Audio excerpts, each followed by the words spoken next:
Good Monday morning to you, 1 Degree Outside Weather Network. This is 1 Degree Outside today. We're looking out to the next 24 hours. Meteorologist Matt Noyes, I mentioned Danielle and I and the kids are on vacation this week.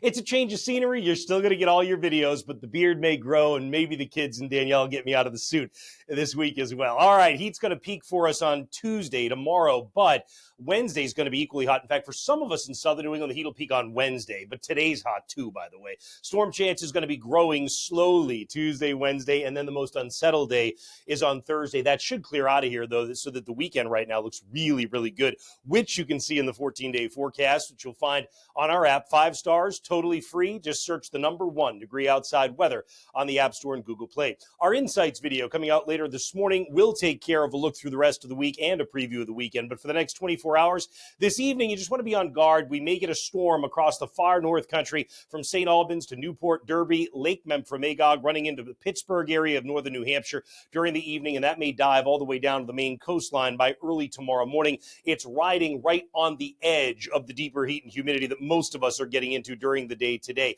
There could be a shower this afternoon along the south coast. It would be a pop-up one from fair weather clouds. Not a real big deal. Notice the dew point today. It's actually in the 70s in spots already, so it comes down a little as we stir up the atmosphere, but it's still going to feel really humid today. The fog we have around in spots now will burn off. Your heat index, or feels like forecast today, rising above 90 for many. New Haven to Stamford, feeling more like 100 degrees, and it's a hot feeling day even on the Cape. But we do get a sea breeze. So in some place, let's say like Boston, you may be able to exceed 90 briefly, but once that sea breeze kicks in, you actually will cool down a bit as we get to the afternoon. Notice that the heat is on through much of southern New England, running all the way out to the Berkshires, through Route 2. When you get into central New England, most of us 85 to 90. Southern New Hampshire able to break 90 degrees. There's that influence of the sea breeze that kicks in today, and that'll be the case along the Maine coast, where it's warm to hot, but at the same time, you do cool it a bit as the sea breeze kicks up in the afternoon. And then when you get across some of the north country of New England, we're talking about temperatures climbing into the 80s, maybe not quite as hot as it is elsewhere, and you'll probably be capped somewhere close to 80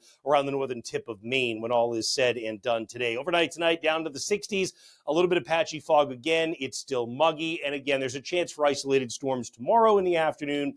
Again, Wednesday, maybe some scattered stuff, and Thursday's the most unsettled day. Over 500 of you now are members at one of these membership levels. We are so thankful for that. If you'd like to join, membership.onedegreeoutside.com. See you with insights and pattern predictions coming up in just a little bit. But again, Evening Essentials still out on the app home screen and at onedegreeoutside.com. See you again in a bit.